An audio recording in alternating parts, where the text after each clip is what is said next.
retribution. Oh yeah, we want retribution. Oh yeah, we want retribution.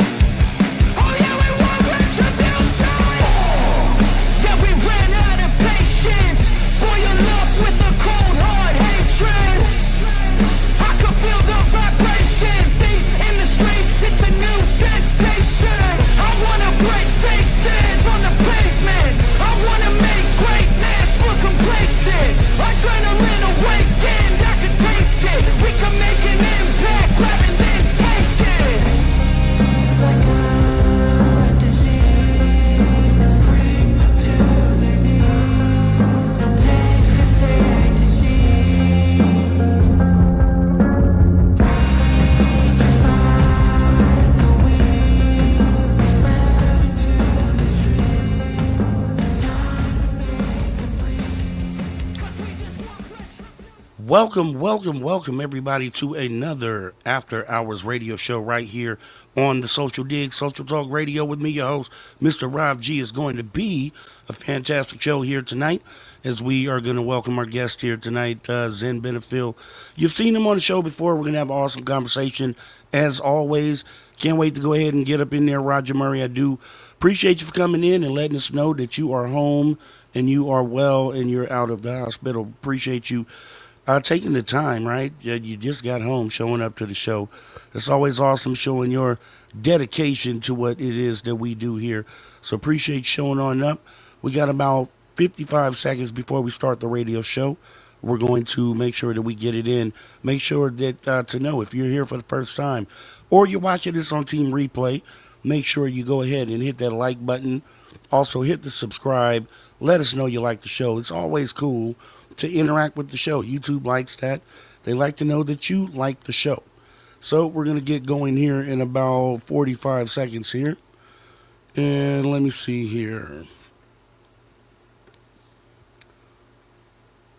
July 2nd, National UFO Day. Out of the hospital, Rob G, back home. I didn't know that, Roger Murray. National UFO Day being July 2nd. My birthday is July 3rd. So it should be awesome. And I know our guest here has a birthday coming up as well in a few days. So it's it's a birthday bonanza, UFO show bonanza as we get ready to go in about 25 seconds here.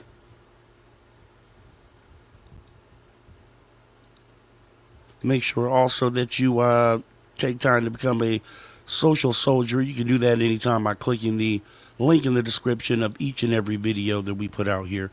Walter Kokubinski, thanks for coming in. We're getting it going in about 5 seconds here. Let's go.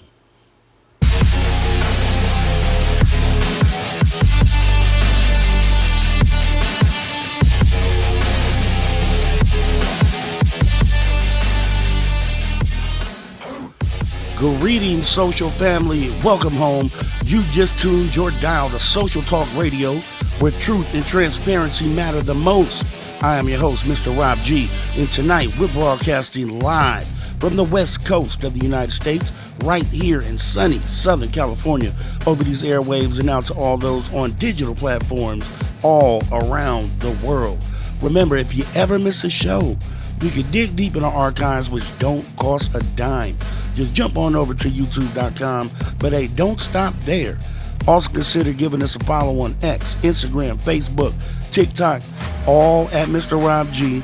And yes, we will forever appreciate your support. Get your popcorn, grab a beverage of your choice as we have another conversation that moves the needle. That's right, we've got a fantastic show lined up for you tonight.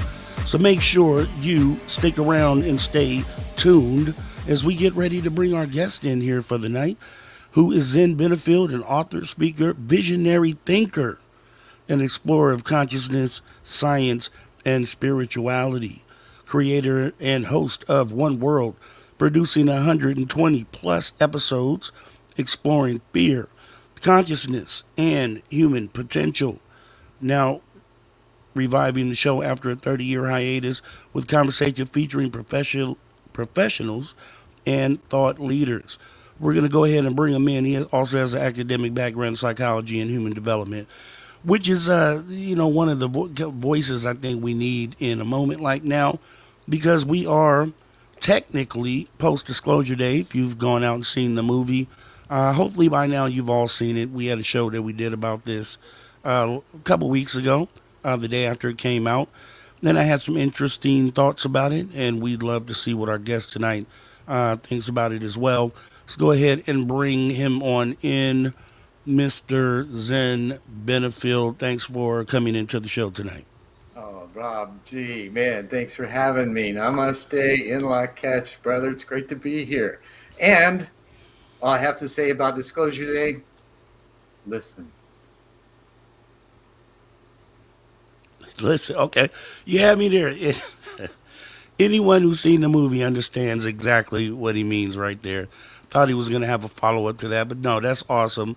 Yeah, Oh, there was a listen, lot of follow up in that. It was just all in my head. I couldn't figure it out. And maybe we'll be able to talk about that because I thought about it. I'm like, to this day, I still haven't figured out what that connects to. Maybe you can shine some light on that. I But what I might want to be able do to. is what we're doing. We're doing this here on this is my personal channel, Social Dig. So we've rebuilt and rebranded the show, and are rebuilding here Man, I as love well. your So dig, man. I appreciate it. And one thing I want to do, because obviously over at the other channel, a lot of people know who you are there, but here I would like to Still have feel you like a get nobody. introduced for the. I would like to have you get introduced for the first time as if they're first just meeting you. So if you would mind talking about what led you into this field, how'd you get into doing the work that you're doing today, and then we'll get into some other stuff here. Wow, that could take a long time. I'll see if I can truncate it. I'll play chat, right? Truncate everything, reduce it down to 1,200 characters for LinkedIn. Um, so I was orphaned to begin with. Found out I was adopted at 4.5. That gave me the question of I'd already been to Sunday school, right? So if I have a father and mother in heaven, can I talk to them? Right? Curious kid. Being adopted, I didn't realize how deeply that affected me at the time in my quest for connection, right? The psychology of that has spanned my entire lifetime. And that's the whole thing about listening. You ask questions, you listen, right? You try to think about answering the questions with what you think you know, and you're still not listening. Those answers come from somewhere. And as I found out later, um, went through school, was a star athlete, uh, academician, if I could say that right. Yeah, I guess. And then got into college, pre-med program. And in between the first and second quarter, I had this emotional blowout, I guess, or blow in, as the case may be, where I just felt really distraught. Didn't know where I wanted to go. Medicine was part of it, but I felt that there was something deeper. And so I actually hit my knees and I prayed to know what truth was. And I was willing to die for it if necessary.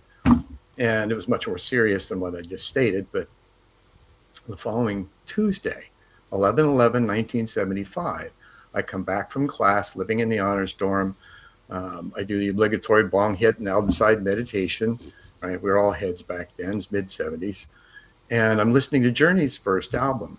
On the song "In the Morning Day," there's a riff that Neil Sean does, sounds like a rocket ship taking off, right in between the vocals and the vamp. And so, as I'm laying there listening to this voice that came after I asked if there was a father and mother in heaven and I could talk to them, there was a voice that came a few weeks later, and I developed a conversation with that over the years. Never asked who it was, just trusted the frequency of its presentation, which was truth, right? Unquestionable. You feel it in your being when you have those kinds of things happen. And so this voice asked me if calls me by name and asked me if I'm willing to die for what I believe in. My first thought was Christ consciousness, because, growing up that way, that's what you want to do. It felt a little empty for some reason. So I questioned that for a nanosecond and thought cosmic consciousness, because that's what the dude had, supposedly, right? And then I said yes, right? Because it felt full. And the guitar riff and a tug from my solar plexus happened simultaneously. I pop out of body. I'm headed up. Don't know where I'm going, but I turned to look at my body laying across my dorm room bed as I'm leaving, turned back to look where I'm going. And before I can get turned around, I'm engulfed by white light. And it has this effervescent, iridescent, high-pitched sensation to it. Then as I'm realizing that, oh, I'm analyzing, so I'm thinking, so I can't be dead. Woohoo! Wow, is there more? Was my next thought. And although, in those moments in between the thoughts, I felt individuated yet part of a whole. And that whole was infinite intelligence. And so then after I asked the question if there was more, I felt a movement. I'm in an indigo background. I have points of light surrounding me. I know the points of light are points of consciousness, whether in body or not. I'm not sure because I know I'm not. I have a sense that they are somehow. And then the voice picks back up and basically says, these are those I'm to work with and to facilitate a new world order that'll happen in my lifetime. Have faith and trust. Oh, that I'll go. It'll be full. My life will be full of trials and tribulations. Understatement. And that everything would be there at its appointed time, simply to trust and allow. And at the end of that, I feel a rush coming back into my body, and I'm instantly aware that we're all cosmic consciousness condensed into form, just unaware. Now, as an 18-year-old, what the fuck do you do with that? Right. No, I get it. And I was just going to ask you that because you're talking about 70s going into the 80s, going into the 90s. Okay, so, the idea that there's more to this than us is it's out there, but it's pretty fringe. Nobody's taking it seriously. A lot of people believe what we do on a day-to-day basis is what reality is, and there's no more to it. So let me give when you a little taste of what else happened during that period of growing up, right? After the divorce came, about 5 years old, a couple of years later, we moved into a new house. Shortly thereafter, I had my first out-of-body experience. Came home from playing with kids in the neighborhood, was tired, laid across my bed, felt like I was going to leave my body, and I thought I was going to die. And I was like, oh, shit. And the voice says, just relax and let go.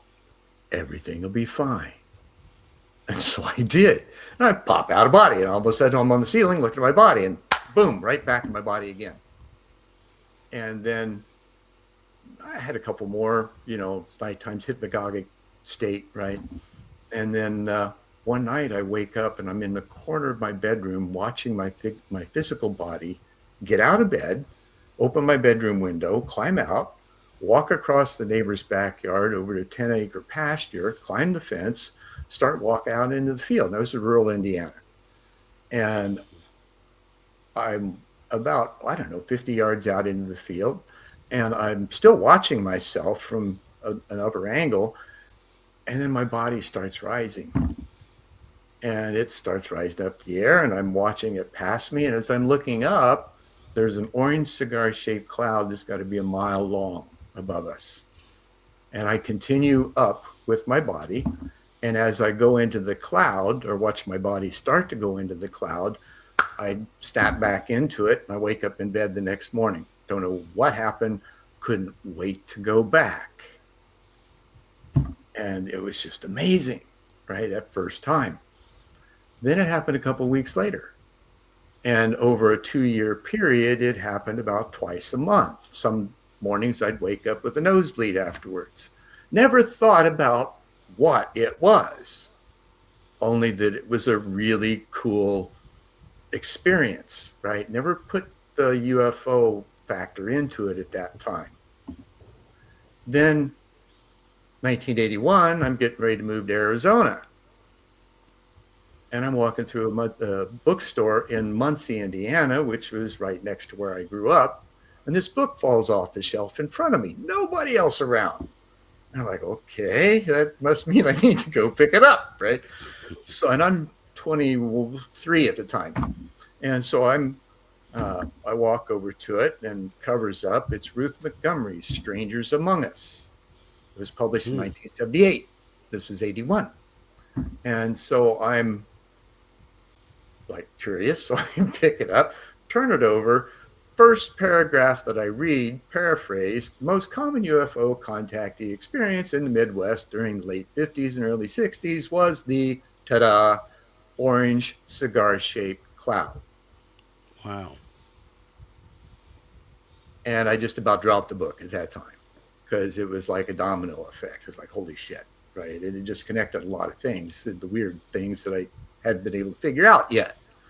And it just made a lot of sense. And so, but that was just the beginning. When I came to Arizona, man, things just blew open as far as other experiences and all kinds of things. So it gave, that beginning of my life with the mission I was given and the weird shit. And it's like, how does this all work? And how do I fit into it? And as my psychiatrist said, when my parents sent me to after I had the experience, he recognized that it was a spiritual awakening. He said, just be cool. You're not crazy, but don't talk to anybody because they're not going to understand. Right. And then he took me upstairs and read my tarot cards, which was really bizarre for that time and that place. And the cards, he asked me if I knew what they were. And I said, yeah, they're used for asking questions, getting answers. And they said, you ever had your cards read? And I, no. Would you like? Sure. Right. I mean, here's a new experience. Why not? And I've got this insatiable curiosity about wanting to know stuff. So we sit down, he does the reading, and afterwards there's a bunch of things that come out that I had been aware of thinking could possibly be, and without saying anything to him, it all came out in the cards. And he looks at me, he says, I definitely wouldn't talk to anybody. So still at 18, right? And are you going to believe, the adults, dismissive, even my own friends were a bit dismissive. And for a number of years, people were dismissive. And yet now today, all the things that I experienced then, the understanding that I came back with is being proven by quantum physics or quantum sciences and the study of consciousness. 45-year drought, all of a sudden people are listening. And most of that was because of COVID. People started questioning things at that point. Right. And so I bet you got some questions from that little rant. Yeah, well, I was gonna say, I mean, the awakening, and it's funny for someone in a profession to use that term when they're about medical science and they think inside of that box. So awakening is well, this guy's a little different. I found out later. Yeah, he had to be. Well, his name was Abel to begin with, right? And he was quite Abel. 20 years later, I took my first two books, signed copies, and I wanted to give them, to him, and happened to stop at his office on the only day of the week. I was still living in Arizona, went back to visit, and it was the only day of the week that he was in the office. He happened to be out to lunch at the time. And then, so I waited around. He came back, didn't remember me, but we had this really good professional conversation, like cohort kind of thing. And he says to me that during that period, he was working with a government program using LSD to treat veterans with PTSD and alcoholism. So I'm sure he dropped a time or two himself because he had access. And that enabled him to understand, because he had the wisdom already with the training to understand the process that the brain goes through, the mind goes through in that awakening, and how it eliminates all your ego barriers and boundaries and allows you to explore your inner space that's also connected to outer space. Yeah. And other worlds and entities and beings and all that kind of stuff. But, you can open the door, you still got to go back on your own.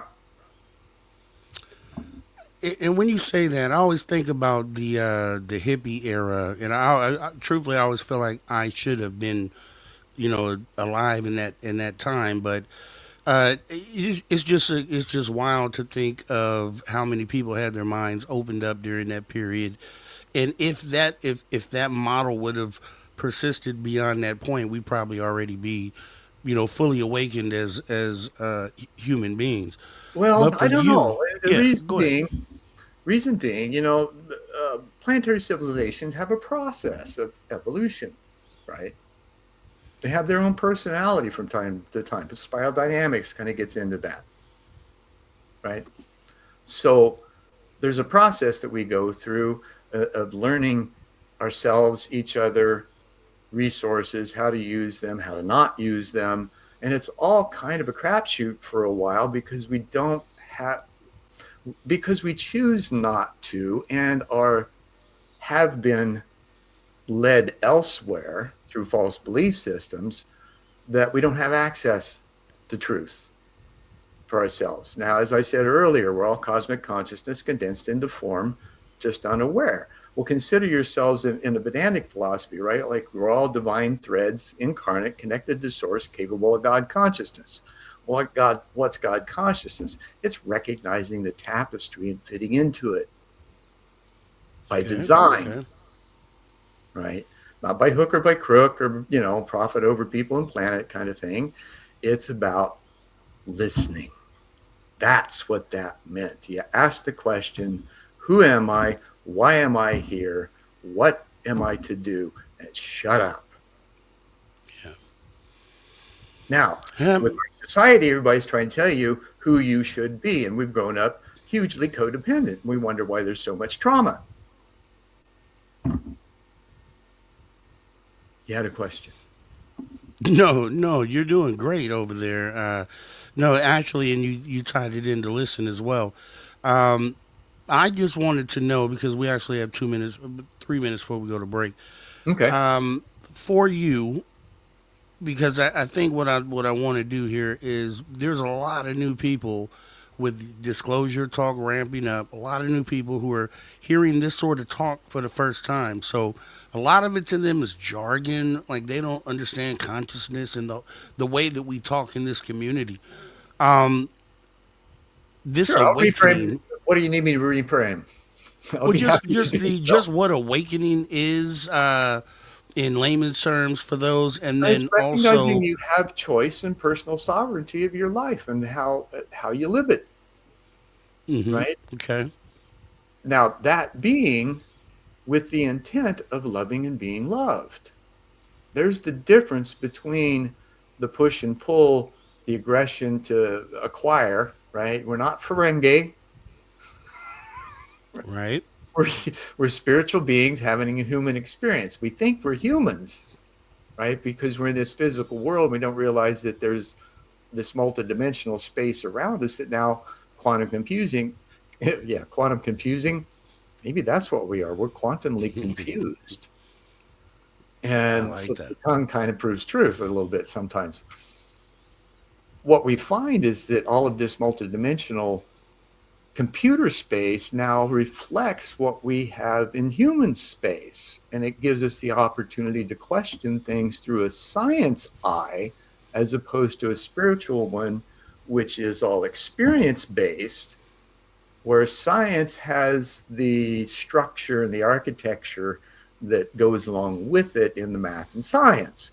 Like Nepe and Close, for instance, they wrote a theory of everything paper called the Triadic Dimensional Distinction Vortical Paradigm, released it in 2010. What they state is that we, as human beings, function on 9 dimensions of consciousness in different layers. Well, and they have the math and science for that. Back in 1989, I experienced directly this process called the multiplane awareness technique that was developed by William Swigard in the 1950s, which took the participant through 9 planes of consciousness to integrate your body on each one of them. Okay. Same And what? models, one experiential, one has the science now. Now, All that's right. just And one I would example of love. how deep that rabbit hole goes. Right. And I would love. I don't know if you would like to speak about the 9 levels of consciousness, but I'm interested in hearing about it. We have about a minute left before we actually go to our first break. So let's hold that for after the break. And then let me just ask you this real quick here. Growing up over time, right? So this all started 18 years old. Friends and I family started when I maybe was a may kid, but they yeah. they maybe get it, they maybe they don't. At what point in time did you feel you were comfortable enough to share this sort of conversation with someone in your circle? Oh, I'll talk to anybody that'll listen and that has good questions. If they're interested and curious, there's conversation available. If they're not, then sometimes it can end up in some rather precarious situations, um, similar to what happened to me year after it happened. I got beat up at a frat house and ended up in the hospital. And because I was still talking about it to my parents and others, they didn't understand me. So they thought maybe I need a little break, and they Mm-hmm. committed me. And I tried to talk to the doc there in the same way that I was able to talk to the previous one, and it didn't fit at all. He was a very clinical DSM-4 at the time, diagnose, drug, treat, right? And what he was after was for me to admit that I'd been doing a bunch of LSD at the time and that I'd gotten lost in that. And even though there had been some of that, I didn't get lost. And the experiences I was having had nothing to do in altered states, right? I still enjoyed the altered state. There was nothing there. Let me get you all right there, Zen. We're going to get into more of this conversation right after the break. Right here on the After Hours Radio Show with me, your host, Mr. Rob G. Guys, make sure you don't go anywhere. We'll be right back right after this break.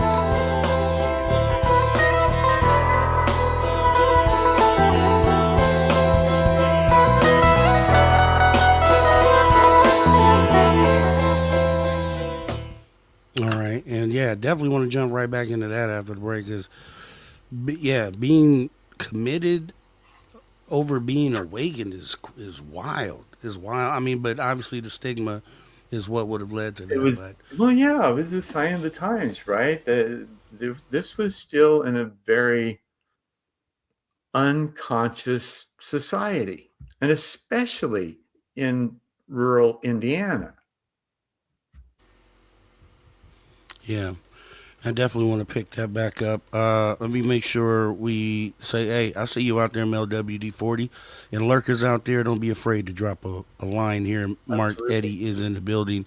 Hi, Roger, Mr. Rob, and Roomies. Appreciate you coming on in as well. Also, make sure you guys share this out, put it out on your social medias.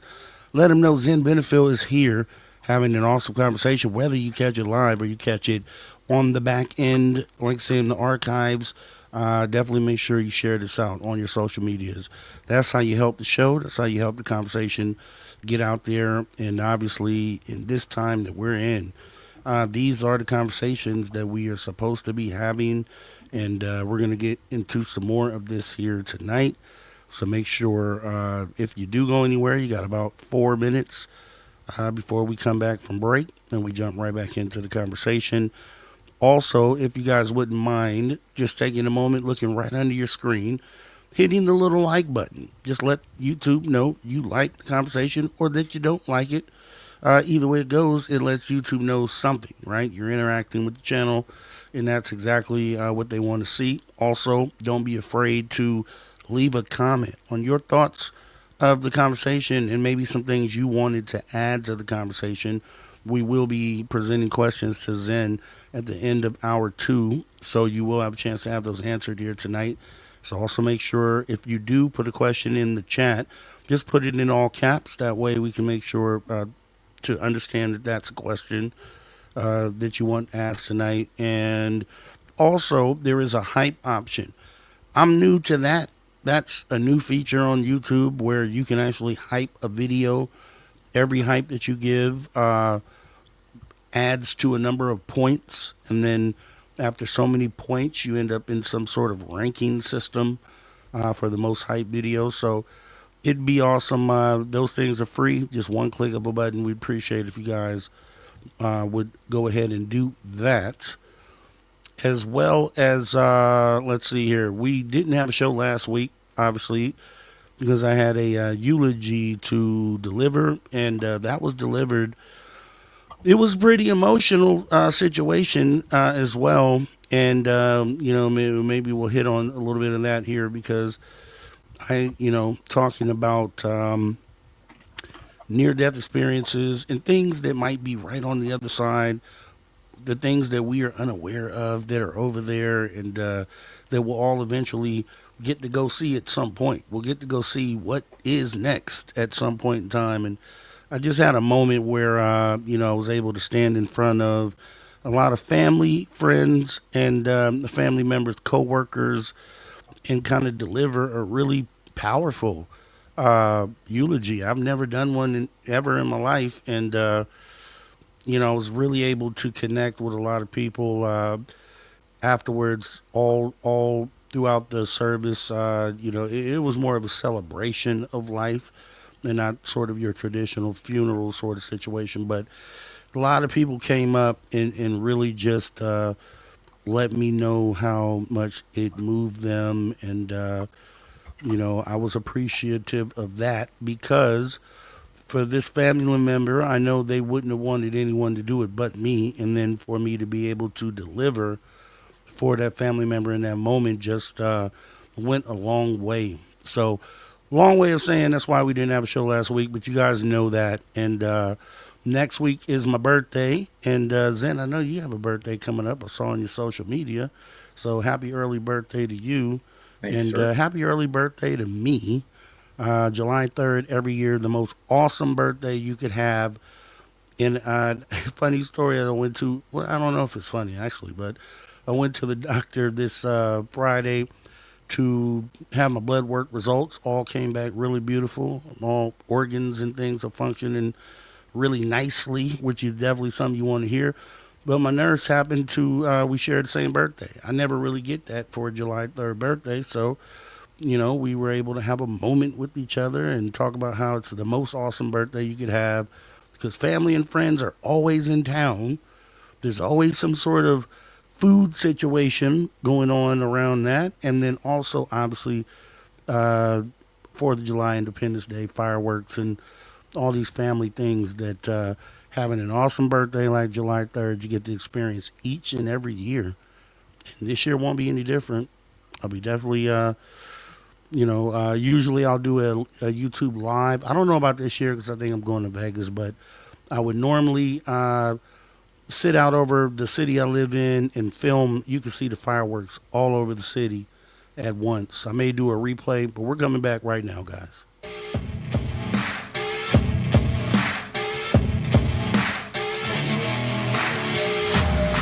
All right, everybody, welcome back to the After Hours Radio Show with me, your host, Mr. Rob G. We are having a fantastic conversation here with Zen Benefiel, as always. I got conversations in the archive with this gentleman, and they're always great. Make sure you watch those and also watch this one. Share it with all your friends out there in social media world. We would appreciate it as we get ready to jump back into the conversation. And so you were talking there, Zen, before the break interrupted you. I don't know, did you want to go ahead and finish your thought? Actually, it closed right as the break, so it was a great segue. What I will say, we were talking about 9 planes of consciousness and dimensions according to Yes. the Mempian close model. I will there is a link in chat that is the guided experience to go through the multiplane awareness for your viewers if they would like to check it out. A few thousand have been before you. This is a YouTube video that's up that really all you need to do is just listen. It will take Listen. you through it. Listen. That's going to be the theme of the night here. And I don't know if that made it in. I think you put that in the private chat. Let me I did. Where do I need to put it? copy. I see Uh, now. I'm going to join the chat first. I'm going to connect to YouTube. and And let let's me see here. We'll just do all this in process. Isn't technology cool? It is. It is awesome, definitely. And Woo Riders DG, thanks for coming on in. Social Dig Rob GC, bringing the receipts for all you ufology peeps. Can you dig it? That's right. You Woo Riders GG, Let Kitty me in Catty now. Whack as well. Hi, Rob. Thanks for coming on in. Kitty Catty Whack. All right, and I did post that in the chat for you here. So this is the YouTube link Zen is talking about. All Make right, sure you now it's letting guys me in. Okay, save that. cool. All right, and then There might speaking be to some this, so other ones this come up. this link is what does this link pertain to? It's an hour and 20-minute long guided process. There's some instructions in the beginning of it. Um, just check it out. I Take would. Zen's word for it. Here's what I would advise: quiet space, headphones, some time. Don't think, just listen. Mm. That's good. That's a good one. And that some people are like don't think just listen. No, think about it or I not will think remind about it. you, I I guess. remind you during the process, it's a really, um, you'll enjoy it, right? It's soothing, it's really wild, it's got solfeggio tones, it's got binaural beats, it's got a nice flow in taking you through those dimensional spaces and giving you a little bit of time to experience each one of them on your own. Yep, awesome stuff. Make sure you guys do that. And another thing I wanted to point to, Zen, is you're an author. You have these awesome books, and I know last time we had a conversation, we covered some of these. But it seems, and I like bringing back people like yourself because the reason why we had an original conversation is because I felt like your work mattered to what the state we were in at the time. And then it even is more important. It feels like as we get closer to this disclosure, and it fits more. It's like even all of the works that you're doing, when I Thank look you. back on them, they fit more. Yeah, no problem. They fit more into this current conversation. Well, and One, even Amazon thought, my latest one is called Coherence from Hydrogen to Humanity, okay, Recursive Awakening and the Architecture of Planetary Consciousness. Now, it took me 35 years to put the insight and experience that I had to gain that understanding into the words to explain it, and the ability that chat gives you to do the research and things to fill in the gaps and make it simpler, right? It hit the #1 slot in new releases on Amazon for the entire first week in systems theory, physics, and chaos in systems. It was at #2 in social theory. So what the book is about is explaining how hydrogen is basically the core program, the core pattern that we have, and that it is the conduit of consciousness. Now, why do I say that? Because every other element has a tertiary configuration: proton, electron, neutron, right? Hydrogen doesn't have that. It's the only one that doesn't fit. Now, why? Most plentiful gas in the universe powers our sun. And oh, by the way, we have 2 weak hydrogen bonds that hold our DNA strands together. very Now, if interesting. those weak bonds are there with purpose and by design, why might that be so? Well, it's because as we choose to think, discover, become curious about, and dive into ourselves in order to figure out our own place in the universe, then that raises our vibration, which triggers the opening of more DNA that gives us the next layer of patterns and fractals that we need to rise to that level of consciousness of understand how we operate in that. Now, part of what happens in that process, and I think anybody can look at their own process and prove this to themselves, right? You think a thought, it goes out a few days, a month, a year later, all of a sudden the opportunity to fulfill it is right in front of you, right? So in a sense, we're a tesseract. We toss our intention, whether we realize we're doing it or not, and then we embrace the return as we follow the breadcrumbs through it. Now, those breadcrumbs come in conversations, books, inner experiences, questions that when you're in a moment where you're paused and you don't realize that you're not thinking, right? Because we've got 70,000 thoughts a day, according to neuroscientists, right? Well, how do you squeeze a thought in edgewise? Well, you don't. You learn how to quiet your mind, be stiller, because, and a quick way of doing that is just recognize all the self-deprecating thoughts that you have during the day and eliminate them. Just watch them instead of get caught up in them. Recognize, oh, I just had that shit, right? Don't beat yourself up. Just say, laugh at your silly humanness and move on. Don't hold it. Don't drag your baggage. There's no carry-ons on this flight. I like that. Looking back on your work over time, obviously the new book, and I'd recommend obviously you guys go Well, out. and here's one of the old ones, right? This one started out as Zen the Contrarian, and it was over 1,000 pages. And that was in the early aughts, I think. And then around 2015, I decided to bring it down to the hard copy level that Amazon would accept, which is right around 500 pages. And in 2018, I had a dream come true with it. That being, I'm going to step the Wayback Machine. Back in 1990, I started my first TV show called One World. I wanted to emulate Bill Moyers and Dr. Jeffrey Mishlove because I really loved Thinking Aloud, which was the show that he had on PBS for a couple of decades, right? So I hoped, this is one of those naive, intentional, put it out there, right? I hoped someday to be worthy of an interview with either one of them. 28 years later, when Ufology Press was still live, the only way to communicate with me through it was through SnakePipe, which is a voicemail web-based feature. Nothing in 7 years that had been live. One day I get a message. I answer it. I recognize Jeffrey's voice right away before he even says who he is, right? My heart starts, pitter-patter. I say, oh my God, it's going to happen, right?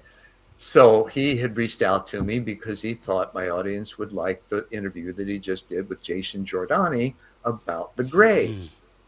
And so I went and looked at the video, looked at the interview, posted an article about it with the video, and sent the link to him along with a PDF of Stubbing My Toe on Purpose. Now, the subtitle of that is A Seminal View of Consciousness, Cosmology, and the Congruence of Science and Spirituality. So it's not like I have shallow questions about life and dive into things of that are pretty simple, right? However, 3 days later, I get an email back. Hey, would you like to come talk about it? So in August, that was in June, funny, my birth month, right? All this stuff happens. And in August, my wife and I drove up to Albuquerque and spent the weekend at his home with he and his wife and stepson, who was his producer. And we did 3 conversations.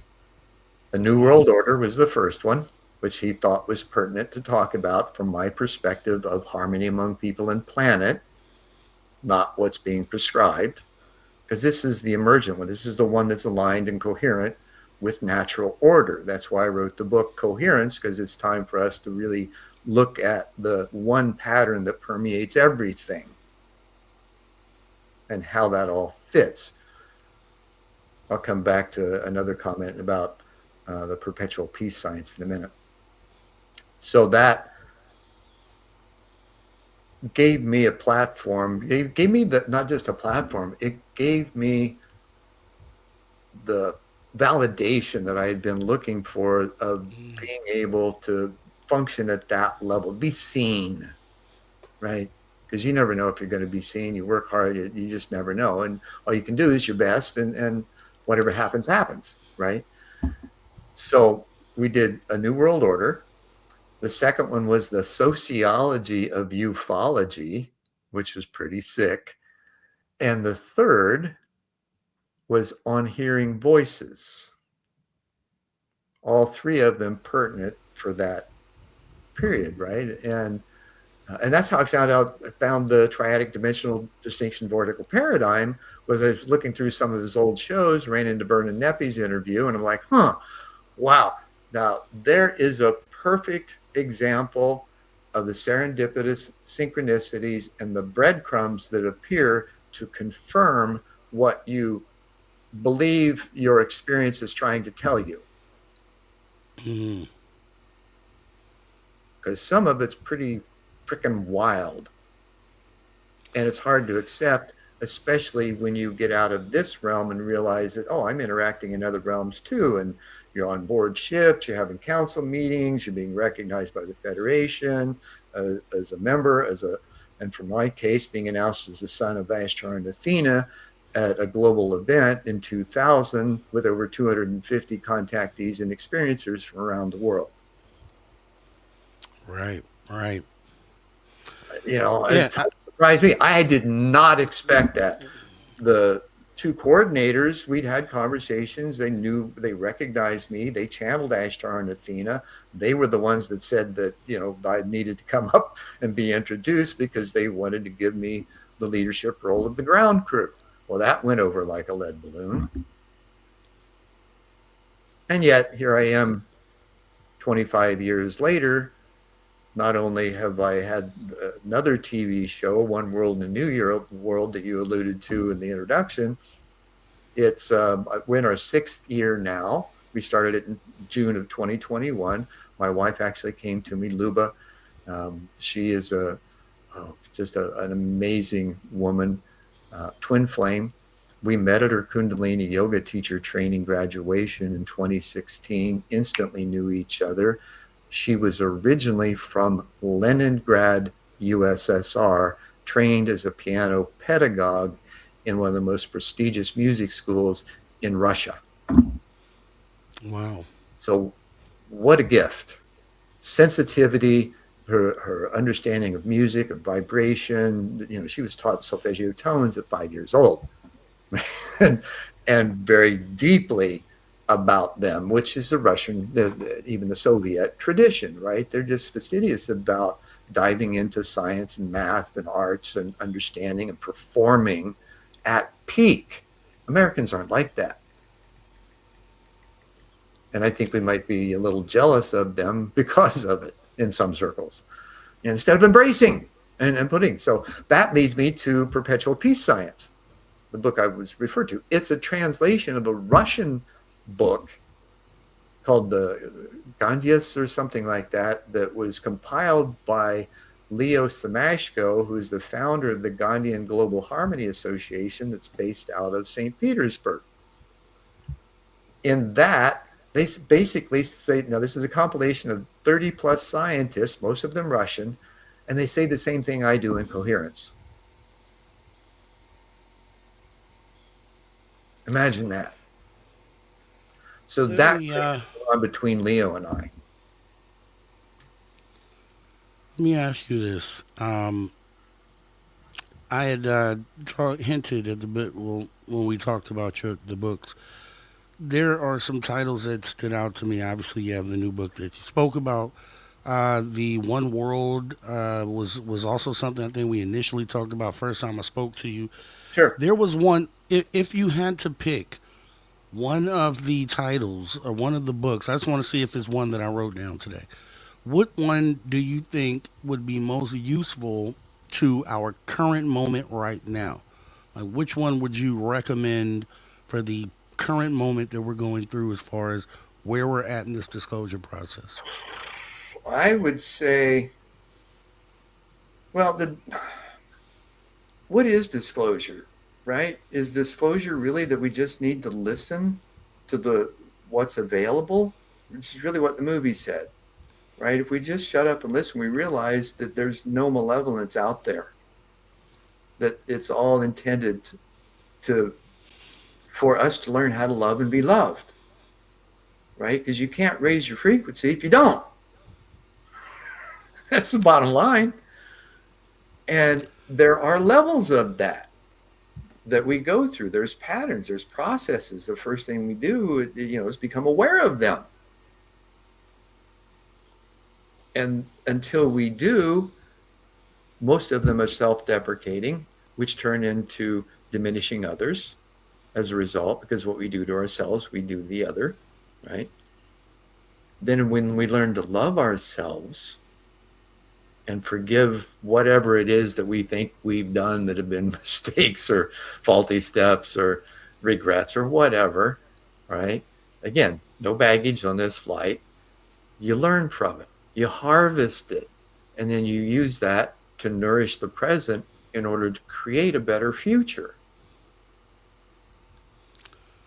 Yeah, and I feel that. I totally, and that's why I love speaking to you because I align with that thought process. Um, my thing is that disclosure, just like you said, what is disclosure really? What is it? And I feel like it's not. It's definitely not. Has nothing to do with the government at all. It all has to do with, I think, the way I would probably position listen as we're talking here would be maybe listen to that inner voice for one, Mhm. because we know it's there all the time, And that's where and they then are, also right? Sorry, exactly I cut you off. I get a little no exuberant through because I want you're to fine, edify and corroborate what you say. yeah, no, and I love that, no, and it's just that inner voice which is obviously connected to our consciousness, which is obviously Everything. connected to everything else out there. Exactly. Yeah, go ahead and expound on that. Well, okay, back to the cosmic consciousness condensed into form. What else does that entail? You have a direct connect to infinite intelligence about you. This is all about you Yeah. first, right? And that's not egotistical. There are those who take it to the extent. That's not what it's about, right? It's about you being connected, aligned, and coherent with yourself, with your design. Now, how do you find that? You start asking, you get curious about it. First of all, we're not even taught that we have a design, right? We are created in the image of, well, what's that mean? What's that all about? How do we do that? Well, there's a few guys that have shown up over the course of history and said, well, you might want to try this, right? Then we've got the Vedas, 1,500, 3,000, 3,500 years. Some say 15,000 years old. Doesn't really matter. They say the same thing, right? Now quantum physics is validating that. What we think, feel, and believe, we project and magnetize, right? And precipitate reality around that. Now, we don't understand that same kind of mental or psycho-spiritual technology, if you will, is what our brothers and sisters in other worlds have learned, especially the time and space travelers, right? Because it's all through the mind. You move matter with the mind because there is no matter. There's just an assemblage point of consciousness that moves around wherever you direct it.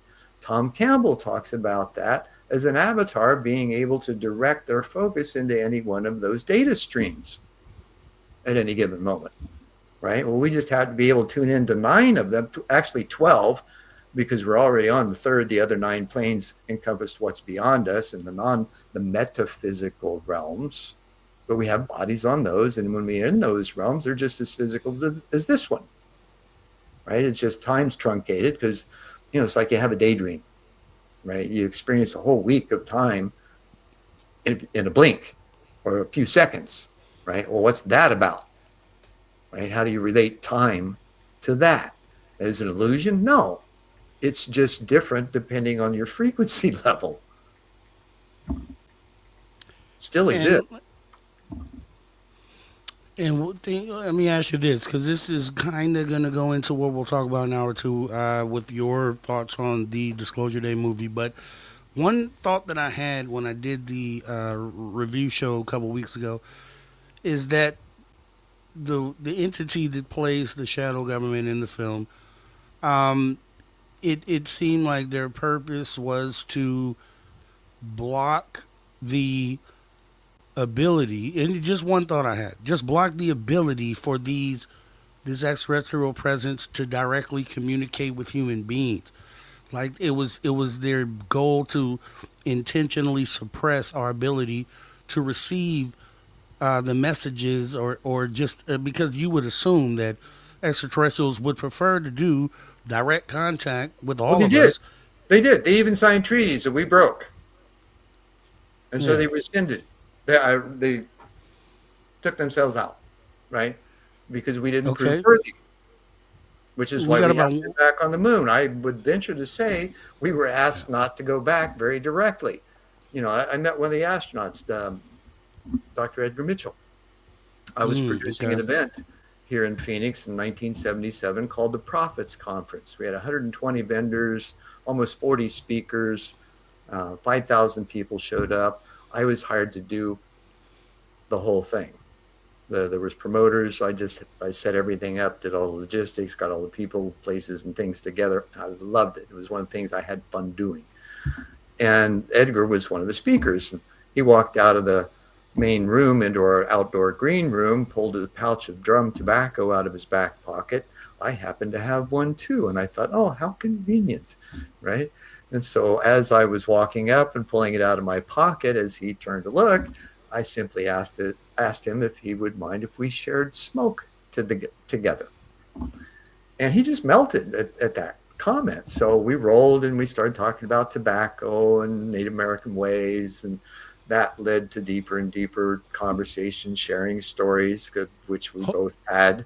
And Hold then, right there, Zen. Hold right there, Zen. We're actually going into our commercial break, top of the hour. all We're right, going I'll off pull that screen one back. We're going off You'll have screen to for 5 wait. minutes. That move We'll the be right needle. back right after the break. That move the needle. You're listening to the After Hours Radio Show with Mr. Rob G. Where truth and transparency matter the most. You've tuned your dial to the right frequency. Only on Social Talk Radio. All right, we're clear and we're off camera for the next 5 minutes, Zen. I'll see you back here in a moment. Okay, cool. All right.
right, welcome back to the After Hours Radio Show, After Hour number 2. We are already in After Hour number 2. This is the hour to ask questions, so go ahead and make sure if you have a need to go ahead and put them in the chat. All caps, please, we'd appreciate it. Also, if you wouldn't mind taking the time, right under the screen, there's a like button. Hit the like button or dislike button, however you feel. Just interact with the show. We'd appreciate it. Also, leave a comment after the show. Add your thoughts to the conversation as we get ready to bring our guests right back on the screen here. Zen Benefiel, guys. We're getting back here in 3 seconds. 2, 1, let's go.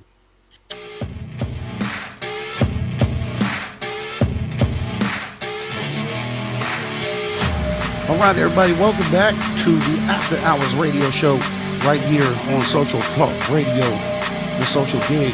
Me, your host, Mr. Rob G, joined back with our guest, Zen Benefiel, getting into some really great, awesome conversation here. Make sure if you missed any of it that you jump into the archive, which is absolutely free, doesn't cost you a dime, as we go ahead and get right back into the conversation. So you were right in the middle of a story there, Zen, going into the break. If you want to pick it back up, you can. Oh, I got a great pause button. I remember exactly where I was at, talking with Nice. Edgar Mitchell, and through Yes, sir. several conversations that we had over that weekend, 5-7 minute, right? It was just short, quick ones, but they were really deep, really quick. He says to me, I want to share something with you, but you got to promise me not to tell anybody till after I'm dead. Now, what do you do with that? Right? Something important is coming. And I am a man of my word, and he knew that. He trusted me at that point. And he says, as soon as we left the command module, now he was the pilot for the lunar excursion module on Apollo 14, for those of you who may not know. He says, as soon as we left the command module, there was a metallic silver cylinder spiraling around them all the way down to the surface. So I couldn't tell if there was one or many. Couldn't tell how big it was because there was really no perspective from which to judge it. And he couldn't see if there was many because he just had this triangular window to look through, if any of you remember what the LEMs looked like. And he said, but I can tell you it was from nothing from Earth. That was 1997. And about a decade later, I'm at a UFO Congress, and I hear some grapevine conversations about Buzz and Neil seeing the same things standing on a rectangular platform just beyond the dark side. Now, that means that they've been there for a while. And how long, we don't know, right? Today, we can see through high-powered telescopes, you can see craft flying across the moon surface. I've seen videos of it, right? And I don't believe that they're faked. But we haven't gone back. I wonder why. Well, we can't get along here. Why would they want us there? That's the remnants of a world that they came from that couldn't get along and had wars over energy. Not necessarily wars, but they had aggressive behaviors towards other planets to try and support their own. Now, let me get into that a little bit. Some of your guests may know some of this and some may not. There's a story about a planet called Maldek. And years ago, in Kardashev terms, it would be a type 2. So they were able to use the solar system energy and travel about to different planets within the solar system. Their planet was running out of energy. They needed more, and they had a way to figure out how to basically mine the electromagnetic energy from the iron core of the Earth and send it back to their planet. And to do that, they built the pyramids. And their math was off. There was a third type 3 civilization that was watching everything.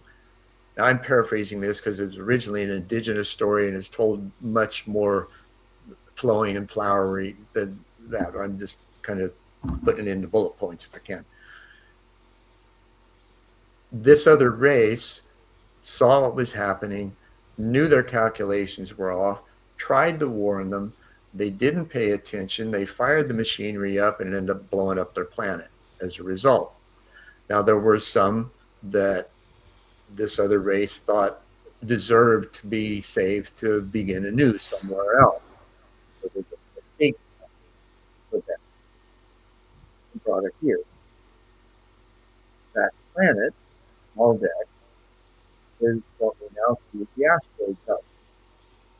It's a perfect position for another orbiting planetoid sphere.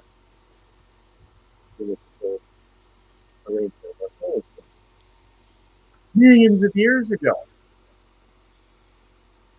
Now, if that advanced race was at that level then, imagine where they're at now, and they're looking on the moon.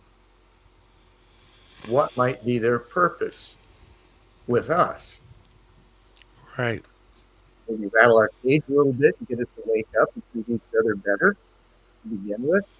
Learn how to live as a unified field of planetary consciousness that works for all of us, right? Well, we're not there yet. This is part of that listening, right? What do we need to do? Well, in order to get that, you first got to ask the question, listen. You can't think like Einstein says, you can't think the same way that built the systems that are awry. You got to change your thinking, right? Or you just recreate them. Well, how do you do that? You look at things differently. Right now, we've had this boon of AI, right? All these LLMs that have been created and models and, AI strategists and all the kinds of occupations that have developed out of that. Well, there's still large language models. Well, what are large language models? They are aggregated human produced information. They haven't been machine produced. They're machine queried, which means you can do it really fast. But it's still got errors. It drifts. Now there's another option that's just come out, and this is really amazing. You talk about, let me pause that for just a second because I leapt ahead again. You mentioned One World earlier in the books. There's a series of the first 3 shows of One World in a New World. Now we're, as I said before, we're in our 6th year. We have 2.3 million channel views, 246 shows as of tomorrow. Wonderful opportunities for me to talk to smart people all over the world, to ask them where they're at, how they found their interconnection, what they've done with it, how they've applied it in their work, how do they see this new world evolving, what do they see as the ability we have to actually collaborate with each other and remove the silos that have been built around all these individuals and corporations that try to control and manage everything, right? So the change is learning how to organize systems better and manage them. So over the last 5 years, I've had conversations, unbeknownst to me, with the developer, chief architect of what we've called the AI Universal Engine.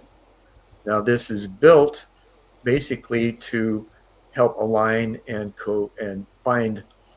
help align and develop coherence in large organizations, 10 million and above, because that's where the economic functions of the world exist and what manages the rest of it. Well, if they're aligned and coherent, then they're going to move toward better activation in the heart space and openness within the organizations to build trust and community, which is what's missing, right? There's a lot of fear in the workplace right now. Well, with the engine, we have the process we call the aura of 2 minds, right? The machine and human. Machine intelligence, speed, precisions, ability to query hundreds of data fields in order to get real-time information from which to make VUCA-proof decisions for the company direction, right? And the market right now is hugely volatile. Well, you need precision and direction, right? Humans can't do that. They don't have the computing space in their heads to examine everything and find a clear direction. Well, machines do. We built them that way. Now, the flip side of that is, okay, now what's the human element of that? Well, the machines can also look into the communications within the organizations as data files, anomalous information, right? And pull out the words that indicate stress, fear, resistance, unsurety, all those kinds of things. Those are actually called friction points that need to be addressed so that trust can be built. So these are unspoken, unfulfilled expectations of the workforce, because oftentimes they just feel like numbers. They don't feel like they're appreciated by the company. So they're not going to perform in the ways that they can or are capable of. Well, what happens if you align everything? You align the machine, the human, the direction, the resources, and you thrive that way. And your ROI escalates because there's no leakage because of the delay in the decisions of the strategy and the time it takes to execute them. So with the use of this instrument, there's no lag time. You know exactly moment to moment the direction you want to go. So leadership has that solid confidence in the direction, which then, as good salespeople, can be transferred to the workforce in clear, concise, and community building ways, because it's all about building trust. And it's a physical experience. It's not just, it's like love. Love is a physical experience. It's an action, internal and external. And this is what our family is trying to get through to us, simply by asking us to listen. Does you ever have any questions, quandaries about things? Just be still for a moment. Hit the pause button.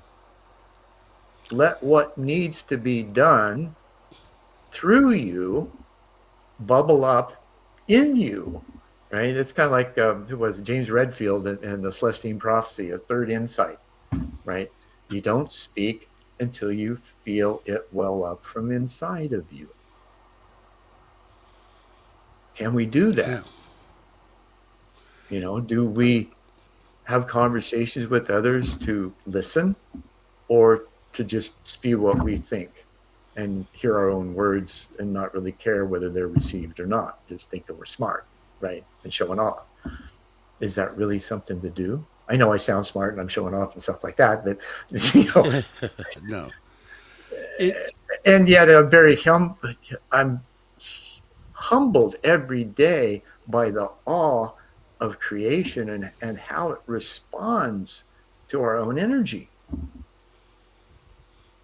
No, I've been amazed myself by just listening, and now that you've framed, because once again, this will go into the movie that we'll talk about in a moment, the Disclosure Day. But I spent a lot of time thinking about what they meant by listen, but now we're having this conversation. It's something I do all the time anyway. I'm the one to say, you have one mouth, but you have two ears. You got two ears for a reason, to listen, and then it's almost like allowing yourself to be guided. Let me go a little further with that, because it's not just your ears. Your body is a transceiver. Your mind. So it's not just listening with your ears, it's listening with your being. Yeah. Exactly. Yeah, no, I agree. That inner voice that talks to you, which is often right, the gut feeling that you have, which comes, not through physical listening. Wrong. Rob, come on, man. Say again? Tell me when that inner voice is wrong. No, it's never wrong. I think it's been proven pretty much. If you're truthful with yourself, then you know that inner voice is right 99.9% of the time. Well, I would venture to say, it's funny. You remind me of the conversation I had with Dr. Laszlo. I thought I was going to be a smart whippersnapper, because he's 90 now. When I interviewed him, grandfather of quantum systems thinking, right? Is how he's viewed. Twice nominated for the Nobel Peace Prize. And so I'm bringing in all of these different layers and things that I'm thinking about and how to coordinate them. And talking about multi-plane, solfeggio tones, all these 9 system type arrangements. and asking if that's part of his understanding of how this condensation from the higher self, which is what he doesn't talk about the dimensions. He just says higher self. That's it.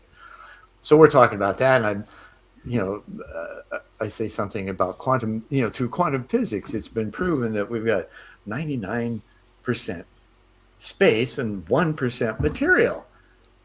And he says, I would say we are 100% energy. How can you argue with that? Because that's truly what quantum sciences reveal. It's all just energy. Yeah. I'm with that. I'm with that. Now, as we go into this, we're about 8 minutes for our final break of the night. I had picked out, and I talked about earlier. I said pick one of the book titles that you have for the moment that fits right now. The one that I picked, just so you know, was the One World Uniting Voices. Right?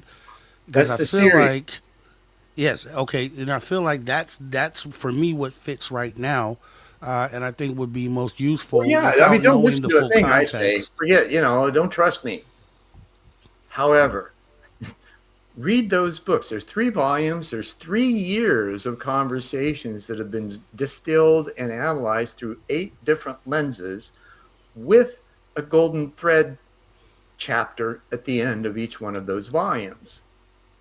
So if you want to know kind of what's going on, read through those. Every one of those interviews are analyzed through those 8 lenses and shared from those perspectives. And you'd be amazed at the congruence of them. The people are all over the place. We got teachers, scientists, doctors, lawyers, UFO contactees, the authors, CEOs, app developers, all kinds of different people, right? And I am so blessed to have those conversations, to have the background that allows me to. Mm-hmm. That, plus being able to provide a safe space. I mean, I've got over 200 recommendations from them on LinkedIn. And every one of them talk about the safe space and feeling comfortable and being able and being seen and heard. And that I'm curious, right, about where they're coming from. And it's just a wonderful way to have conversations that oftentimes, and here's that 99.9% of the time thing, right? They ripple through the thought atmosphere. When you understand energy, these words shared by 2 people in the same space with resonance ripple, and they raise everything else. It's like, raising tide lifts all ships. The more we can speak about, share about, engage, demonstrate individually first, because we can't do it collectively until we're able to do it with ourselves. Look in the mirror, say, I love you, and mean it wholeheartedly. And then we can do that with others. When's the last time you heard love used in the workplace? Yeah, I get it. I use it on this show, but I don't know if this is Anybody the tell a workplace. coworker, man, I love you. But they should say it, though, yeah. They should say Absolutely. it. Yeah. That's freedom. That's the personal sovereignty that free choice gives you. It's not a belief system. It's an experience system that you choose to have every moment.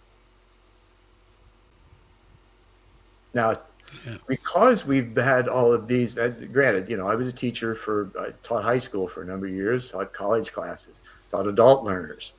Sometimes we are so stuck in the rigidity of the patterns that we've been taught that we can't let them go until something traumatic or disastrous or forceful makes us let them go. Yeah. I agree. That's exactly what this, back to the movie, okay? The shadow government, whatever. The contractors, right? The subcontractors. those guys are just managing, trying to not let the information out, because they realize that when they do, the understanding of our free will, independence, personal sovereignty, willingness to work as one far exceeds their capacity to control and dominate. Exactly. And the only way that they can inhibit that is through fear. But you'll find, and even in the movie, it shows, yeah, there's some nice guys even inside. Right? There's always somebody in there, and this is the way the universe works. Wherever there's any disturbance, there's always someone that's there as either a watcher or someone that just helps to manage things and nudge them back into a better direction, right? We're looking at that now, right, with the things that are going on, and to some it's pretty saddening. To others, it's pretty invigorating.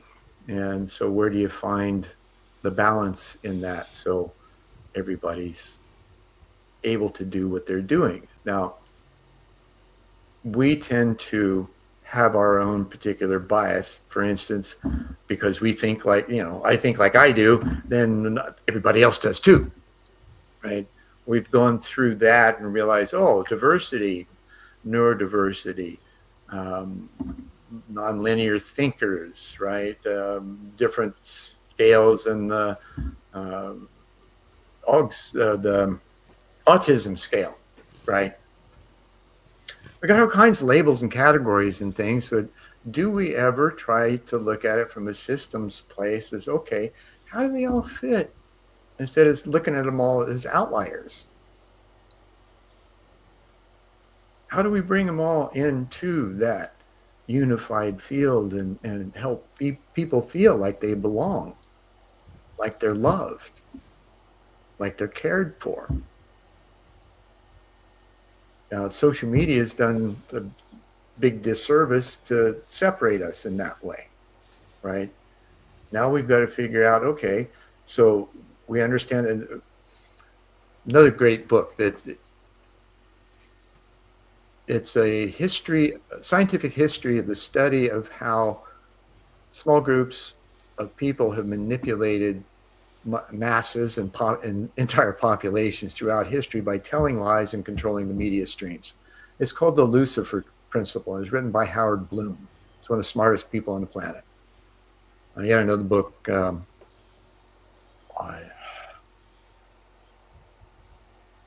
Title slips my mind, but the NSA actually uses it for some of their trainings. So got to be pretty smart to get into those levels, right?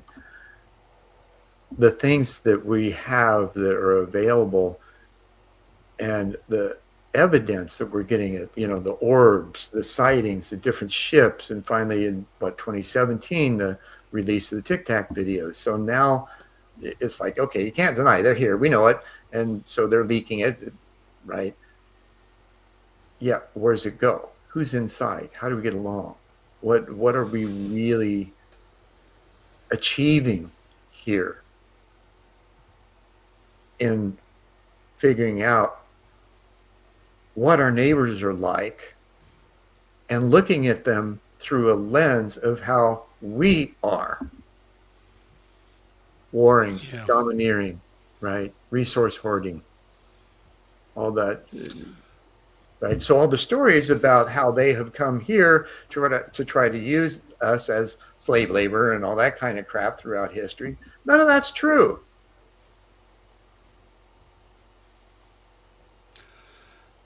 I think it's multi-layered, and we're going to get into that as we go into our final break here of the night. Getting into the Disclosure Day movie and where our place is right now and where we're at with Disclosure.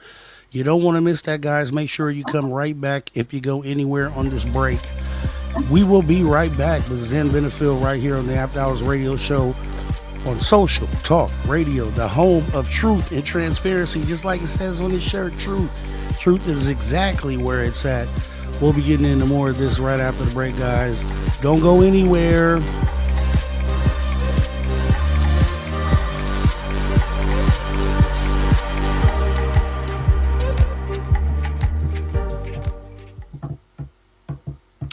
All right. We are clear. Everybody can still see us and hear us. We have I about love 5 that. minutes. The last comment there. Shall I tell you what I find beautiful about you? You're at your very best when things were worse. Right? And it's funny. Lou and I were watching that just 2 days ago. I think maybe it was even yesterday. Yeah, I haven't seen that. Starman? I think I maybe seen it once. Yeah, Jeff Bridges. It's an old one. Yeah. I may have to go back and check that out. It's a lot of stuff here, lining us up, and we'll definitely jump right on into Disclosure Day right after the break. I also have a couple clips, a couple sound bites to kind of frame some other things because, that entity that you're talking about, that subcontractor, you could see these guys at work, like right now in the moment, like they've always been at work, but because it's so in everyone's face, they're not afraid to kind of partially step out the shadows to try to squash this, and they're doing it in front of everybody, and there's just there's definite proof of it happening. Oh yeah, and it's being reported on the news. But I don't want to waste it for this break. But guys, make sure if you can, as once again during this break, if you could take a moment and look right under the screen and hit that thumbs up button. If you haven't already, if you have, I do totally appreciate it. Just let YouTube know how you feel about shows like this. I mean, these are always going to be conversations that move the needle. That's all we do here. Those are the only type of conversations that we have here. Sometimes they're tough conversations, but they all have to be had as we get to where we need to go. It's going to get rough at some point. I don't know when that's going to be, but these are the conversations that kind of set you up for those moments that we are going to encounter in the future. Hopefully sooner than later, because I would like to take on the brunt of it and not leave it up to my grandchildren to have to deal with. And I just always feel like there's the potential to have a disconnect between all the knowledge that has been compiled and the motion that is carried forward through today with the current day philosophers, researchers, experiencers. And if the government is allowed to do anything to kind of quiet the talk for even 10 years, that's tragic, because it breaks the continuity of the conversation and all this stuff that we're doing here, like what we're doing today. So this show may not resonate tonight. It may not hit the main stage until it's ready to hit the main stage, but it will definitely be here for those who are every day finding themselves in a situation where they're being awakened, or they want to find out more, or they want to look into, get into conversations like this. And that's where the archive here on this channel will be an awesome resource for a lot of people out there. And I wish there was a resource like this when I started diving into the topic. Thankfully, I had videos like Richard Dolan and a lot of the older researchers, Stanton Friedman, all the guys who were really having the conversations. And I was able to dive into that to kind of get what I needed. But I did also notice that there weren't these sort of tough conversations happening. There's only a few people that do it. Zen is definitely one of those people. I try to have them, I know Richard, I knew Stanton. I hung out with these guys for 30 years, and they treated me like a redheaded stepchild. See, and that's the problem. And I bet they would still do it today. I don't understand that, because and maybe you could explain it to me before we come back from break. Experience. Here, the difference is, Rob, how can you relate to something that you haven't experienced? And until you do, you don't believe it. Okay. And just like you understand clearly, and the reason why I would love continuing to have you on the show, like you understand the type of conversations we need to have going forward. A lot of people talk about going forward, but they're not having those like they're afraid of them, or Well, they just they're still they're talking about not the there. past, right? They can't let it Yeah. go. It's like, okay, here we are today. This is the precious present. This is what Og Mandino wrote, right? If you remember any of his sales books, it truly is a precious present. And this is what all of these other more conscious beings have evolved to be in the precious present. They've learned to stream their consciousness, if you will, into flow, right? There's still direction, there's purpose. That doesn't mean you don't do shit, right? Because still stuff needs to get done, right? You're still creating, you're still exploring, you're still developing. And that never stops because there's always needs there. And like the Starman quote, right? You're always at your best when things are at their worst. That's what moves us. And hold it right there. Okay. We're coming back right now, Zen. Awesome stuff, though.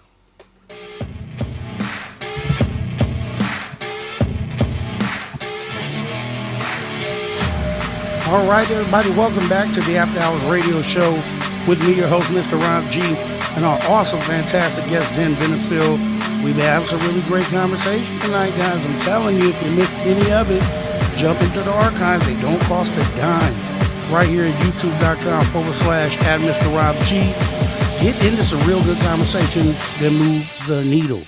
Now, as we come back from break, we said we're going to talk about Disclosure Day, the movie. I went and saw it day one, and I talked to people about it as far as the atmosphere in the theater. I went at late night, maybe 10:30 at night is when it started. And everyone in the theater, there were some laugh moments, and no one laughed. Everyone was engaged in trying to figure out what this movie was. And then when the movie was over, just like I talked about the movie Nope, when the credits rolled, I sat there in my seat for a minute because it didn't all click until, a few minutes had gone by. And then I'm like, okay. And then I walked out. So how did you view the movie? What were you anticipating? How did you feel afterwards? And then let's talk about like some of the messages you derived from the movie. I was curious. Again, I had no expectations, didn't know what it'd be like. I knew that Stephen would treat the topic well. And there was a few times when things clicked and I recognized that it just, I couldn't help but make a comment. I could keep my mouth shut. And my wife was elbowing me, right? I had that much fun with it because I was that present with it. And yes, it had its ebbs and flows and motions and took you through a really wonderful experience of seeing things from multiple perspectives within the phenomena, right? And yet it left with that very, the ending of it was just exquisite, right? They roll in this ancient alien. Okay, Giorgio, his hair looks better than yours. No. And, I've had conversations with Giorgio. He's a pretty cool guy, actually. But they bring this alien in, and he basically, gives her, the broadcaster, the message. She gets up in front of the camera, and the simple one word: listen. It's very climactic. What does that make you do when you hear that? What do you do internally when you hear that, or someone else requests you to listen? What do you do? How do you handle that? Right. Where do you go? Right? Do you really want to listen, or are you looking for trigger words to respond? Right? Or are you looking, you get triggered and you want to counter the person said because you don't believe it, but you're not willing to be open-minded enough just to listen. As we talk about it right now, I'm just thinking, and maybe, and obviously there's going to be different thoughts on what listen means, but I'm thinking about it right now, and as we talk through the show about listen and what that could mean, there's also an element of the community that, and I don't feel that I'm part of this, but there is an element of the community that always talks about what the phenomena is and has their opinion that they press on other people about what their view of the phenomena is, not being open minded. And then, I'm like, okay, listen, instead of putting your idea of the phenomena on other people. I don't know if that could potentially tie into it. I think it could make sense as one of the options of listen. Because if you want, if someone from the outside, you have people that tell you matter of fact that this is what the phenomena is, this is what they're doing, this is why they're here. They're here for love and only love, and they have just these matter of fact statements that they make, and I don't know how much they actually listen because they're not open minded enough to change their perspective on and be open to other ideas of what the phenomena could really be here for. Well, let's begin at a very simple level. The world's not going to change the structure, right? Things are still going to move, be built, operate. We'll have exchanges, and we've been built on transactions instead of using pure shareable energy or credit systems or contributing systems, or even communism in its purest form is about everybody helping each other, right? It's not the bastardized version of it that was presented earlier in our history. It doesn't mean that I'm a communist, right? I'm just saying here's some different perspectives of systems that we need to look at in order to find one that we can mold together and have a hybrid of them. Pick out what works from each one of them best and put it all together in a holistic system, which is what we do with planetary citizens. This is it, and it's again part of that overall, how do we work together better to meet the needs of everyone and take care of each other. We've got pockets and places of the planet where people are destitute and nobody's helping them. We're feigning helping them. The money that we send there often goes into other hands than where it needs to go, because there's no system that really allows that flow to be, or the goods and resources to move in the way that they need to. There's still that financial hook that's in place and the management systems that control it. So in order to do that, we've got to rise together and figure out how to self-organize and create systems and show the way, right? Like Buckminster Fuller says, don't fight the old, build the new, and work something, that something's better. Socrates said the same thing, basically. So how do we do that? We're finding that out. We're exploring. Nobody's got all the answers. I certainly don't. I got a lot of questions. And even the answers beget more questions. Right. And as long as we keep asking that and listen to the answers that come, and the listening isn't just again with the ears, it's the sensing. We cannot think our way through a system that's built on vibration. Right. We've got to sense our way through. That's a whole different system than what we've been using, right? The only system we've been using has been from our shoulders up. We've forgotten. Let me give you this, because during the movie I thought it was very important for me, because for whatever reason, whenever I watch a movie, and afterwards, if I try to write down all the key points that I really want to get to, I don't get them all. So during the movie, I had my phone out and I was oh wow, okay, let me write that down. Okay.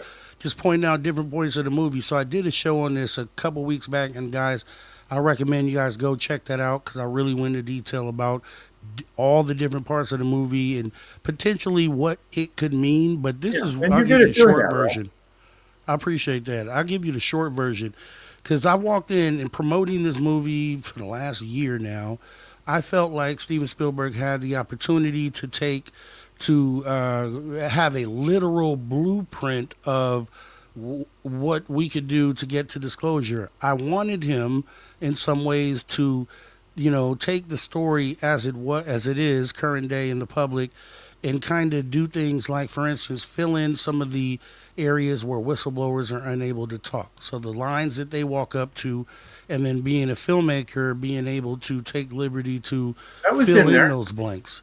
but It briefly. There, was there were brief moments of that, and here, yet, here's yeah, here's how I put it though. Here's how I put it. I said this wasn't the literal blueprint that I thought it might be, but it was definitely a subconscious blueprint, which, in my opinion, is actually more effective and a great way to embed disclosure into our DNA.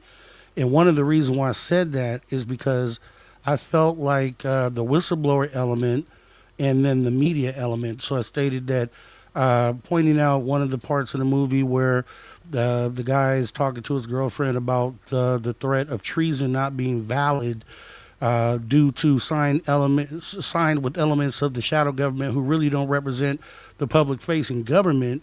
And with that being said, I've been a big person on, if the government is going to disclose, there's going to have to be a whistleblower that is willing to step out and just say, forget the NDA. I'm going to do this on behalf of humanity. A lot of people say that not going to happen because, who am I to, but didn't Bassett do want. that with?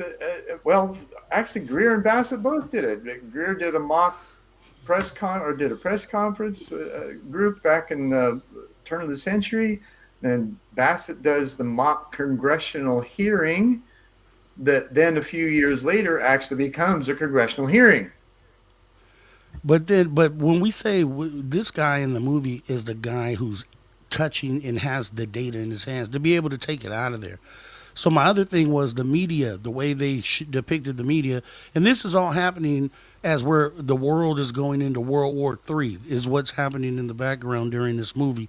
So the world's going to that point that we don't want it to go to, and in the moment of this happening, this disclosure day happens, and I just felt like, even though it was kind of done in a Spielberg way, that it was showing how important it is for someone, as you said earlier, someone to have that humility, humanity, that morality to say, okay, I side with humanity over this secret that I'm covering up, and then being able to merge with and showing how important the media would be in getting this immediately out to the world. Sure. Because you have a lot of media outlets who take this and still laugh about it, but they can play a very important piece in getting this out to the world immediately. Absolutely. But now, one of the things you have to think about looking at organizational development, structure, there's different cultures in different organizations, right? You're going to have a looser culture in the manufacturing world than you are in the military world.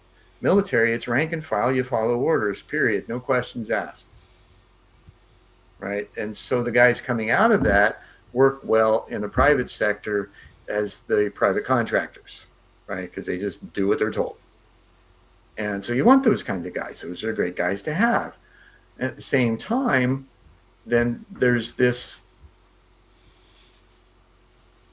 heart factor. There's this moment that people are touched that's undeniable. And it changes you. Once you have one of those moments, you're a different person. Yeah. You can't put that paste back in the tube. Right? Now, how it changes you, how rapidly it changes you, how deep you go with those changes and reflecting on yourself and Socrates, another one, is the self-examined life, right? How much are you willing to examine yourself after that to break through all the false belief systems that you've carried or you've operated in unbeknownst to you? Because a lot of times we get involved in stuff and we don't realize the structure in them until we're too deep in it, and it's like, oh, wait a minute, this doesn't feel right. Again, right. Relying on that gut feeling and that inner sense that lets you know what the truth is. I didn't realize it earlier. I'd been wearing this shirt today, forgot to change before I came on. Truth is soul armor. And in order to find that, you've got to be able to question everything. You've got to be able to put your life on the line fearlessly in the face of falsehood in order to find truth. I believe that.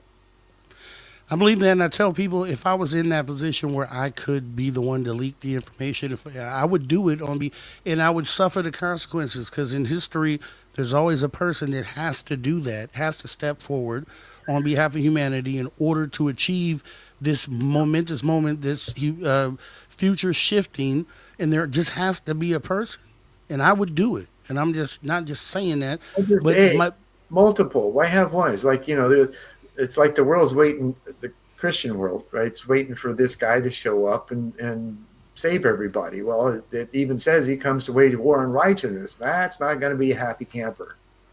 right Right. here, So here. is it possible that we're actually a collective that recognize this consciousness and this energy that we choose to call love, that we have a sense of beyond any thought that we might have? Here's what I want to do because we got about 7 minutes left. After all that momentum, disclosure day comes up. Everybody's excited about it. It did 94 million on the opening day, and probably a lot more since then. The world has seen it. And then these are the type of news stories that come out. Now, this is, I just did a clip of this about 3 minutes long. So run it and get your quick thought about it before we shut the show down. Here we go. Well, Secretary of War Hegseth just got a live demonstration of directed energy weapons. He says the Pentagon intends to buy tens to hundreds of these in the coming years. It's the first known viewing of a directed energy weapon demonstration by a sitting war secretary. So what are they? Directed energy weapons fire concentrated energy at the speed of light. And for years, intelligence officials working abroad have reported brain injuries known as Havana syndrome. The condition could be linked to directed energy weapons. And earlier this week, we spoke to Emmy Award-winning investigative journalist Catherine Herridge, and she says the domestic threat is very real. Take a look. But I think this idea that there aren't domestic attacks and that they haven't targeted civilians is just not correct. It's not borne out by the evidence. And again, the trend that I'm seeing is that the cadence of attacks inside the United States, I think, has escalated. My information is only anecdotal, but I do believe that the 4 years under the Biden administration where we said there's nothing to see here, there's no novel weapon, there's no foreign adversary, I think this was a tremendous disservice and emboldened those who are behind it. Joining us now, former Top Gun Navy fighter pilot Matthew Wiz Buckley and South Pole whistleblower Eric J. Hecker. Great to see you both. So, Eric, Catherine told us also that she has heard potentially there are these attacks that have happened outside the executive office building in Washington, D.C., which is right next to the White House. So for many people who don't understand what these weapons do and they're freaked out by them, how do they work? You would say it's an extension of Tesla technology, the ability to move energy from point A to point B without the conventional means of, warheads and things like that. A standard weapon delivers an explosion, but through a conventional means. It's a payload. So instead of having the conventional method of delivery, directed energy weapons just deliver that explosive force sometimes from point A to point B wirelessly. That's one method. Directed energy weapons is a very large umbrella term. So make no mistake, it's a varied arsenal. So, Wiz, 3 years that's after true. I testified to that it. is true. Catherine Harris talked about this, how they completely downplayed it. They acted like this wasn't happening, that we certainly didn't have this kind of technology. It's clear now that we do, and the Secretary of War is now saying not only do we have it, but we're going to buy more of it. What do you think about them admitting that this is a technology that we're using? Oh, Katie, I'm going to jump to a different highway real quick. A lot of folks have been talking about UAPs and UFOs recently, and everybody shrugging their shoulders in the government like, oh, we don't know what these things are. Katie, we're talking about energy right now. If you surround something in a field of energy, you'd be pretty amazed at what you can do with it. I'm fairly certain there ain't no little green men from Mars zipping around in some of these Tic Tacs or whatever. And you're probably 10 to 15 years from now, the government's going to come out and say, yeah, those were all our stuff, and we knew it all along. So what the thing. All right, want to play that real quick because now we have a story. Now they're admitting the Savannah syndrome, this direct energy weapon is real, and then now you have comments like that. Well, because this is real, then this says that maybe the government is behind all these UFOs, and we're starting to you see active uh, efforts to kind of take the conversation away from what we know about these things being anomalous and real, saying, hey, well, we've developed this, and now this means that we potentially have developed things, the things we're seeing in the sky. What did you think about that, Zen? We got about 2.5 minutes. I want to get your answer on that and then also tell everybody where they can find you. It's media. I always question media because I believe that it's not being used in the best way. And even though we want to read into things that may not always be true, we need to question that and not get caught up in it, right? Yes, there are some things, energy weapons probably being used to try to down other ships, right? That the government's made ours. No, there's references to the reverse engineering. There's people who have stepped up that said, yeah, the crash in Roswell was supposed to have been a delivery, but they screwed up the landing. We still got technology. We got Jonathan Frakes on one of his shows. He's the only one I've ever heard say it, that there were bodies recovered, one of them live from that crash. Only time I've ever heard it mentioned on any television show in any newscast. And I don't remember the show that Jonathan was MC for, but I heard the words come out of his mouth. I'm saying, yes, right? Because all of these things have happened. Now, what we need to do is not get punchy, right? Not react to the information, not get fearful. Oh my God, are they going to use this on this? Or is this a danger? Potentially. However, these things, because of our technology, we can build that. Are we going to use them? Perhaps. If we develop our consciousness and move that energy through our planetary civilization, they're not going to be necessary. Well, that's still going to take a while. And with the increase of our capacity to speak one another, to gather virtually as well as physically, there are ways of developing other distribution systems, other communication methods, even other ways of influencing governments to do the right things and learn how to get along. All right, great answer. Go ahead. We got about 30 seconds. Tell everybody where they can find you. We're going to have to do this again, Zen, like we always do. Go ahead and tell everybody where they can find you. It is not wait so long next time. Exactly. And I realize you had some time in between, and thank you. It's good to have you back. Yes, people can find me at Planetary Citizens, first of all, planetarycitizens.net. We didn't get even to talk about that. That is a 50-year life mission come to life on the web with a nonprofit that can certainly use your donations to help us move our mission forward of harmony among people and planet. My coaching site is bethedream.com. I've been coaching for 25, 30 years now. Time goes by. And the most recent Aura of Two Minds, the Velocity Mandate books are free one-click downloads at the AI Universal Engine.com. Now, also on Planetary Citizens, there's 3 different, maybe 4 different one-click downloads. And as a matter of fact, One World Uniting Voices, the 3 compilations that we were talking about earlier, are available as a one-click download there too. No cost. All right, Zen, I appreciate you. Or paywall. Appreciate you coming in, Zen. I'm gonna contact you right after this. Let's set up the next date. We need you have you back real soon here. So I'll contact you right after we're done. Yeah, I deliver a lot in a short amount of space, and sometimes it always doesn't land, but hopefully it did. I think it was great. As Jaquetta said, interesting guest. My friends, take care of yourselves. Take care of yourself, Zen. I'll be talking to you in just a moment. All right, sir. All right, thanks again. All right, everybody, another awesome show. Yes, it's about the time to wrap things up and put another bow on an awesome show. Special thanks to our guest, Zen Benefiel. Also, special thanks to our team, And an extra special thanks goes out to you. Yes, you. Thank you for taking your time and tuning your frequency to Social Talk Radio, where we do what we do best. And what's that, you ask? We continue to push for the truth and transparency on behalf of humanity, having conversations that move the needle. It has been a pleasure serving you once again as your host. I am Mr. Rob G. This is the After Hours Radio Show. And to all my social family, this isn't a goodbye and never a farewell.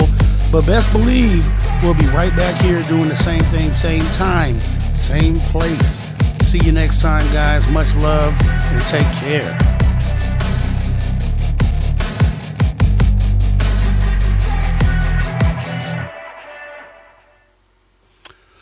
All right, guys, we are clear. We are going to go ahead and wrap this thing up.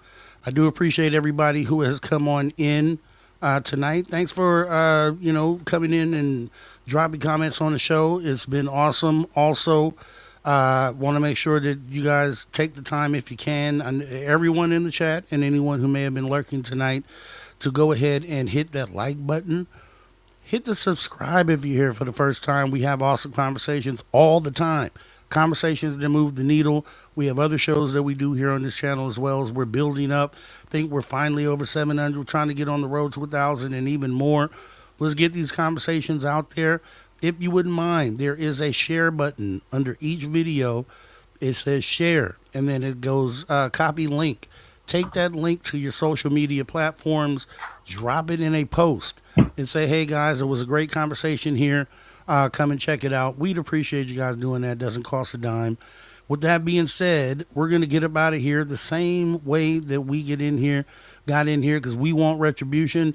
That's the theme of the show. That's what we want. We're going to get it as we step forward and get closer to the answers. Hopefully we can get them one day. Much love, guys. Have a great rest of your night. See you next time. Actually, next week is my birthday. So July 4th, I'll be out of town. But we will be coming back. We have David Altman. We have the Reverend Michael J. Carter. We have a bunch of people lined up. We're booked pretty much through the summer. But great shows on the way as well. So talk soon, guys. Take care. We're out of here.